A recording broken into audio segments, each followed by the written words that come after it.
오늘 말씀은 빌립보서 1장 6절입니다. 신약성경 317쪽입니다.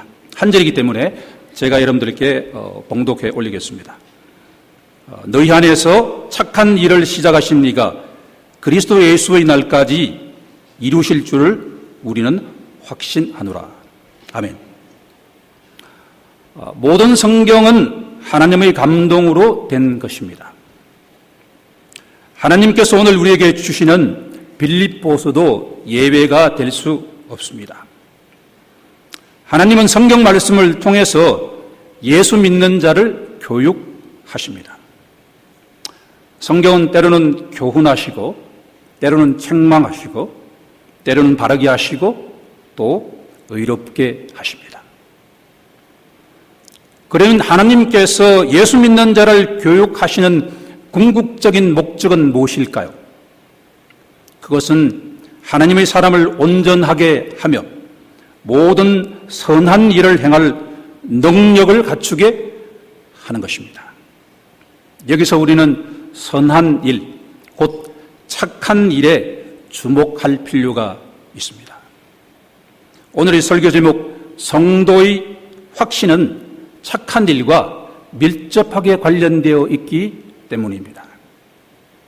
예수 믿는 자는 잘 알고 있듯이 말씀의 사람입니다. 특히 침례교회는 성경 66권의 말씀에 가장 높은 권위를 부여하는 하나님의 백성입니다. 그러면 어떤 분이 여러분에게 성경 66권 가운데 가장 중요한 구절이 무엇이냐고 물으면 어떻게 답변하시겠습니까? 현재의 저로서는 서심없이 히브리서 9장 27절이라고 답하겠습니다. 한 번 죽는 것은 사람에게 정해진 것이요 그 후에는 심판이 있으리라. 이 말씀은 인간이 처한 숙명을 너무도 정확하게 드러냅니다. 인간은 그 누구라도 때가 되면 이 땅을 떠나야만 하고 그 후에는 하나님 앞에 홀로 서야 합니다. 배우자와 함께 믿음 좋은 어머니와 아버님과 함께 서는 것이 아니라 혼자 서야 합니다.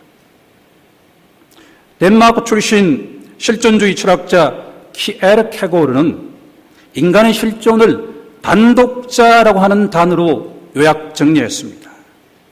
키에르케고르의 주장을 한마디로 요약하면 인간에게는 하나님 앞에 단독자로 서야 할 날이 온다는 것입니다. 이런 점에서 신앙생활이란 하나님 앞에 단독자로 서게 될 날을 준비하는 것인지도 모릅니다. 저처럼 50대 후반, 60 아닙니다 아직, 50대 후반이 되면 은퇴 후의 삶, 특히 염증과 건강 문제에 대해서 많은 관심을 가지게 마련입니다. 우리 학과의 교수님들 마찬가지고요. 제 친구들, 제가 존경하는 선배님들하고도 이야기를 물어보면 여기서 예외가 되는 분은 한 분도 없습니다. 그런데 흥미롭게도 인간의 가장 절박한 문제인 자신의 영혼의 운명에 대해서는 어떤 준비도 하지 않는다고 하는 것입니다. 사람들은 마태복음 16장 26절의 이 말씀에 아무런 반응을 보이지 않는 것이 현실입니다.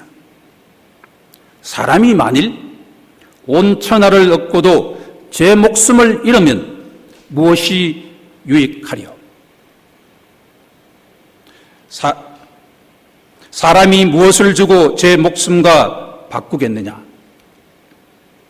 사람의 진짜 중요한 문제는 하나님과의 관계에 대한 무지함입니다. 특히 지식인일수록 자신이 얼마나 하나님과 멀리 떨어져 있는가를 너무도 모른다라고 하는 사실입니다. 노벨상 받은 사람들 똑같습니다. 20세기가 낳은 가장 위대한 설교자 닥터 마틴 로이드 존스 목사님을 오늘의 본문 말씀인 빌립보서 1장 6절은 가장 중요한 성경 말씀 구절에 반드시 꼭 포함되어야 한다고 주장합니다. 오늘의 설교 아이디어는 마틴 로이드 존스 목사님의 빌립보서 강해를 몇 년 전에 읽을 때가 되면 한번 말씀을 증거해야 되겠다라고 하는 소망을 품었습니다. 빌립보서는 사도 바울이 예수 그리스도 안에서 신앙생활을 열심히 하고 있는 빌립보 교회 성도들에게 보낸 사랑의 편지입니다. 내가 예수 그리스도의 심장으로 너희 무리를 얼마나 사모하는지 하나님이 내 증인이시다. 빌립보서 1장 8절의 이 말씀을 묵상하면서 어느 순간 제 눈에서 하염없는 눈물이 쏟아진다는 것을 발견했습니다. 사도 바울은 빌립보 교회의 교인들을 얼마나 사모했던지 자신이 예수 그리스도의 심장으로 그들을 사모한다는 것을 하나님이 증언하신다고 고백했습니다. 나에게는 이런 마음이 전혀 없기에 애통하지 않을 수 없었고, 또 내가 어떻게 하면 하나님이 내 증인이시라는 고백을 할 수 있을까를 생각하니 내 자신이 너무나 초라하기에 또 애통해 할 수밖에 없었습니다. 아무쪼록 바울의 이러한 고백이 우리 교회 모든 성도들의 고백이 되길 간절히 소망합니다. 빌립보서의 일관된 메시지는 나의 형제들아 기뻐하라는 것입니다. 빌립보서 3장 1절은 주 안에서 기뻐하라고 하십니다. 4장 4절에서는 주 안에서 항상 기뻐하라고 하십니다. 기쁨의 서신 빌립보서는 성경 66권의 핵심적인 메시지를 전달한다고 해도 과언이 아닙니다. 그런데 여기서 한 가지 곰곰이 생각할 것이 있습니다. 이 편지를 쓸 때 바울이 처했던 상황입니다. 그는 지하 감옥에서 이 편지를 썼습니다. 우리는 빌립보서가 이런 점에서 옥중서신이라고 알고 있습니다. 만약 모든 일이 잘 풀려갈 때 주 안에서 기뻐한다는 것은 그다지 어렵지 않을 수도 있습니다. 그러나 주의 일을 열심히 하다가 바울처럼 감옥과 같은 처지가 되었을 때 우리는 과연 바울처럼 주 안에서 기뻐할 수 있을까요? 예수 믿는 자 곧 성도의 삶에는 고난이 필수적으로 찾아옵니다. 빌립보서 1장 29절은 성도의 믿음과 고난의 관계에 대해서 정확하게 계시합니다. 그리스도를 위하여 너희에게 은혜를 주신 것은 다만 그를 믿을 뿐 아니라 또한 그를 위하여 고난도 받게 하려 하십니다. 사도행전 16장 25절은 하나님의 착한 일을 수행하다 지하 감옥에 갇힌 바울과 실라가 한밤중에 기도하고 하나님을 찬송했다고 증언합니다. 이처럼 어려운 환경 속에서도 바울과 실라가 하나님께 영광의 찬송을 올릴 수 있었던 근거는 도대체 어디에 있는 것일까요? 만약 우리가 바울은 신약 성경을 대표하는 사람이기에 그럴 수 있지 않느냐고 생각한다면 우리는 성경의 본질을 놓칠 수 있는지도 모르겠습니다. 바울과 엘리야는 우리와 성정이 똑같은 사람입니다. 오늘의 본문 말씀 빌립보서 1장 6절은 우리가 제기한 질문에 그 실마리를 제공합니다. 지하 감옥의 어려운 환경 속에서도 바울이 그처럼 기쁨의 찬송을 주 하나님께 올릴 수 있었던 근거는 바로 오늘 말씀의 제목인 성도의 확신입니다. 예수 믿는 자 곧 성도는 다음의 세 가지를 확신하는 자입니다. 첫째, 성도는 착한 일을 시작하신 분이 바로 하나님이란 것을 확신하는 자입니다. 둘째, 성도는 하나님께서 우리 안에서 착한 일을 시작하셨다는 것을 확신합니다.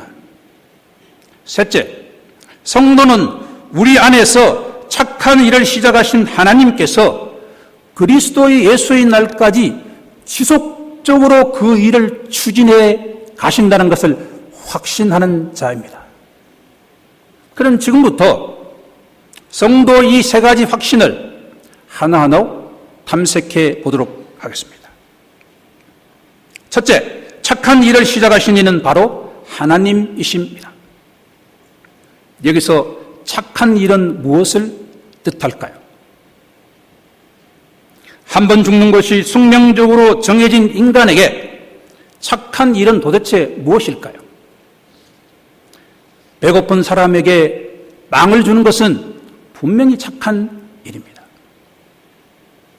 아픈 사람에게 치료의 혜택을 주는 것도 물론 착한 일입니다. 세상에서는 이런 일을 하는 사람들을 선한 사람이라고 하고 그들의 업적을 칭송합니다. 그러나 빵보다도 육신적인 질병의 치료보다도 인간에게 더욱 절박한 것은 허물과 죄로 죽은 인간의 영혼의 질병을 근본적으로 치료하는 것, 곧 복음을 위한 일입니다. 과연 인간은 자신의 힘으로 죄의 질병에서 치료받을 수 있을까요? 인간은 자신의 힘으로 율법을 철저하게 지킬 수 있을까요? 인간은 자신의 힘으로 사탄의 종에서 해방될 수 있을까요? 인간은 자신의 힘으로 죽음을 이길 수 있을까요? 성경은 일관되게 선포합니다. 타락한 아담의 후손 인간은 그 누구라도 노벨상을 받은 사람이라 하더라도 자신의 힘만으로 죄로부터 절대로 자유로울 수 없다. 율법으로부터 자유로울 수 없다. 사탄의 종으로부터 자유로울 수 없다. 사망으로부터 자유로울 수 없다. 만약 하나님께서 우리에게 은혜의 선물을 주지 않으셨다면 인간 영혼의 질병은 절대로 치유될 수 없다는 것이 성경의 일관된 메시지입니다. 빌립보 교회를 개척한 목회자 바울은 다메섹 도상에서 하나님께서 착한 일을 만약 시작하지 않으셨다면 예수 믿는 자를 박해하던 사울에서 이방인에게 예수의 도를 전하는 바울의 탄생은 불가능했을 것입니다. 빌립보 교회의 첫 성도 루디아는 하나님께서 그녀의 마음을 열어 바울의 말을 따르게 하지 않으셨다면 절대로 예수 믿는 자가 되지 않았을 것입니다. 또 점치는 것을 통해서 주인들에게 큰 이득을 주었던 귀신 들린 여종에게 만약 사도 바울이 성령의 권능으로 그 귀신에게 예수 그리스도의 이름으로 내가 너를 망하노니 그에게서 떠나라 말하지 않았다면 절대로 귀신은 떠나지 않았을 것입니다. 귀신 들린 여종의 회심을 시작하신 분도 하나님이십니다. 심지어 지진을 일으켰어. 그 거칠은 빌립보 감옥 속에 있던 제수의 마음을 회심케 하신 분도 바로 하나님이십니다. 결국 유럽 최초의 교회 빌립보 교회를 개척한 목회자 바울의 회심을 시작하신 분도 하나님이시고, 빌립보 교회의 첫 성도 루디아의 마음을 여신 분도 하나님이시고, 귀신 들린 여종에게 축사의 은혜를 베푸신 분도 하나님이시고, 빌립보 감옥을 지키던 간소의 마음을 여신 분도 하나님이십니다. 인간 영혼의 치료라는 착한 일을 시작하신 분은 유일하신 참 하나님 그분이십니다. 이런데도 우리에게 만약 자랑할 것이 있다고 한다면 우리는 부끄러워야 합니다. 빌립보 교회 성도에게 착한 일을 시작하신 이가 하나님이시라면 우리 교회 성도에게 착한 일을 시작하신 분도 하나님 아니시겠습니까? 둘째, 하나님은 착한 일을 시작하시되 우리 밖이 아니라 우리 속에서 하신다고 하는 것입니다. 그러면 하나님께서 우리 안에서 역사하신다는 것은 무엇을 의미할까요? 마틴 로이 존스 목사님은 착한 일을 시작하신 하나님을 착한 일의 창시자라고 한다면 착한 일을 우리 안에서 하시는 것을 착한 일의 본질이라고 이야기를 합니다. 착한 일의 창시자, 착한 일의 본질.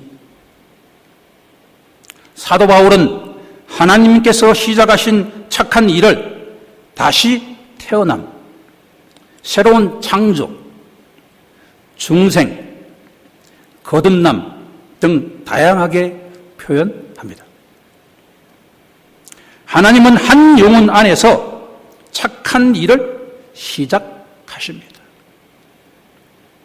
이런 점에서 보면 그리스도인은 결코 조금 개선되는 존재라든가 표면적으로 향상되는 존재가 절대 아닙니다. 스코틀랜드 출신 헨리 스쿠걸 목사님은 기독교를 다음과 같이 정의합니다. 기독교는 인간의 영혼 안에 있는 하나님의 생명이다. 제가 다시 한번 말씀 올리겠습니다. 기독교는 인간의 영혼 안에 있는 하나님의 생명이다. 하나님께서는 예수 그리스도 안에서 우리 영혼 안에 새로운 생명을 심으십니다. 그렇기에 예수 믿는 자는 새로운 피조물입니다. 사도 바울은 고린도후서 5장 18절에서 새로운 생명의 탄생을 이렇게 시적으로 표현합니다. 이전 것은 지나갔으니 보라, 새 것이 되었도다.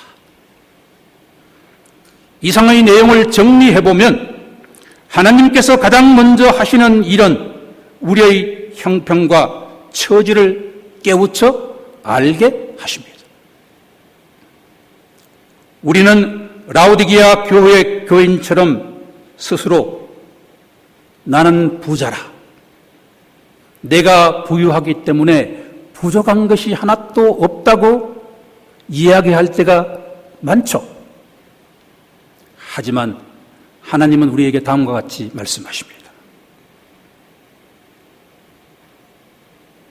너희 사람의 처지가 얼마나 공고한 것과 얼마나 가련한 것과 얼마나 가난한 것과 눈먼 것과 벌거벗은 것을 알게 하십니다.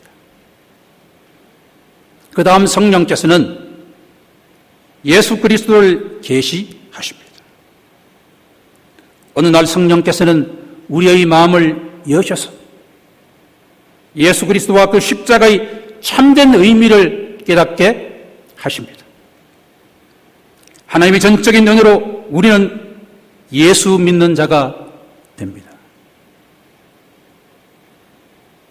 우리가 예수 그리스도를 내 구세주로, 내 주인으로 예수님으로 영접하는 그 순간에 그렇게도 나를 괴롭혀왔던 죄로부터 해방되는 순간이 찾아옵니다.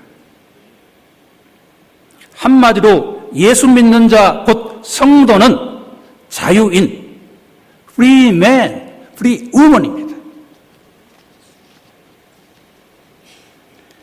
셋째, 우리 안에서 착한 일을 시작하신 하나님께서는 그리스도 예수의 날까지 지속적으로 그 일을 해 가신다는 것입니다. 그러면 하나님께서 착한 일을 우리 안에서 행하시는 궁극적인 목적은 무엇일까요? 그것은 그리스도 예수의 날, 예수님께서 천군 천사를 데리시고 이 땅에 재림하시는 그날, 예수 믿는 자를 흠도 없고 점도 없는 자로 세우시기 위해서 우리 한 영혼 한 영혼을 빚으시고 가신다는 것입니다. 혹시 여러분들 마음속에, 행동 속에 까칠한 부분이 없습니까? 모난 부분이 없습니까? 우리가 신앙생활을 한다는 것은 그 모나고 까칠한 부분을 예수님께서 직접 수정해 가신다라고 하는 것입니다. 에베소서 1장 4절은 착한 일을 시작하시는 하나님의 목적을 우리에게 다음과 같이 알려줍니다.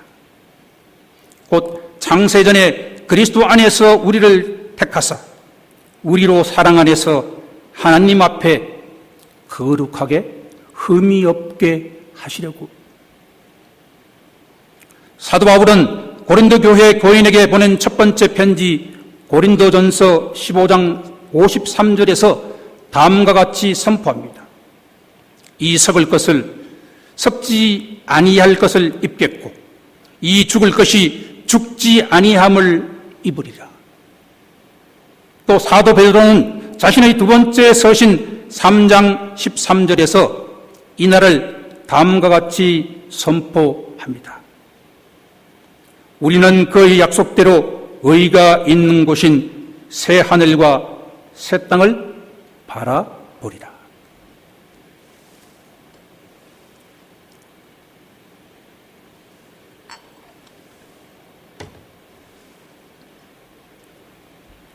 예수 그리스도 안에 있는 빌립보 교회의 성도는 세 가지를 확신하는 자들입니다.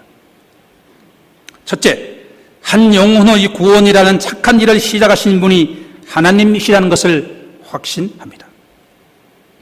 둘째, 하나님께서 우리 영혼 안에서 착한 일을 시작하신 것을 확신합니다. 셋째, 하나님께서 우리 그리스도 예수의 날까지 의롭게 된 한 영혼을 거룩하고 흠이 없는 상태로 빚어 가신다는 것을 확신합니다. 만약 빌립보 교회의 성도가 이렇게 세 가지를 확신했다면 우리 교회 성도들 여러분들께서도 이 세 가지를 확신하셔야 되지 않겠습니까? 이제 이 설교를 마무리하고자 합니다. 우리에게 착한 일을 시작하신 분은 하나님이십니다. 하나님께서 우리 각자의 영혼 안에 새로운 생명을 심으셨습니다. 그렇기에 성도는 담대함과 확신을 가지고 하나님께 나아감을 얻었습니다. 또 성도는 때를 따라 돕는 은혜를 얻기 위하여 은혜의 보좌 앞에 담대히 나아가야 합니다. 우리가 항상 기억해야만 하는 것은 성도는 하나님의 걸작품이라고 하는 것입니다. 하나님은 자신이 사랑하는 성도를 예수 그리스도께서 재림하시는 그날까지 끊임없이 빚어 가십니다. 이런 점에서 성도는 공사 중이라는 팻말을 달고 다니는 자인지도 모르겠습니다. 하나님은 선하시고 신실하신 분이십니다. 출애굽기 34장 6절은 하나님의 성품을 다음과 같이 알려줍니다. 여호와는 자비롭고 은혜롭고 노하기를 더디하고 인자와 진실이 많으시다. 또 히브리서 4장 12절은 하나님의 성품을 다음과 같이 말씀하십니다. 하나님의 말씀은 살아있고 활력이 있어 좌우의 날선 어떤 검보다도 예리하여 홍과 영과 및 관절과 골수를 찔러 쪼개기까지 하며 또 우리 마음의 생각과 뜻을 판단하십니다. 우리는 이 설교의 첫 질문으로 돌아가야 합니다. 지하 감옥에 수감되어 있던 바울이 그렇게도 어려운 환경 속에서도 기쁨의 찬송을 주 하나님께 올려드렸던 비밀은 무엇일까요? 그것은 성도의 확신입니다. 자신을 주 하나님께 전제로 드릴 준비를 마친 백발의 바울은 자신의 영혼 안에서 착한 일을 시작하신 분이 하나님이시고 자신이 감옥에 갇혀있던 그 순간에도 함께 하시며 자신을 보호하시며 영원한 생명의 길로 인도하고 계신다는 것을 바울은 확신했습니다. 바울의 이런 세 가지 확신이 그 어려운 고난 속에서도 기쁨으로 충만한 삶을 영위할 수 있게 되었던 것입니다. 성도에게 중요한 것은 외적인 화려한 삶보다도 내적인 충실한 삶입니다. 오늘 이 예배당에 모인 우리 모두에게 바울과 동일한 확신이 위로부터 임하는 축복이 있기를 축원합니다. 마지막으로 모든 것이 만약 하나님이 하셨다고 한다면 성도는 가만히 있어야 될까요? 그렇지 않습니다. 성도가 감당해야 될 몫이 있습니다. 성도는 날마다 옛사람을 십자가에 못 박아야 합니다. 예수 그리스도를 전적으로 신뢰하며 예수 그리스도에 대한 믿음으로 살아가야 합니다. 성도는 그리스도 예수의 날까지 인내하며 감사하며 기쁨으로 충만한 삶을 살아가는 존재입니다. 아무쪼록 우리 교회 모든 성도들에게도 바울과 동일한 확신이 위로부터 임하길 소망합니다.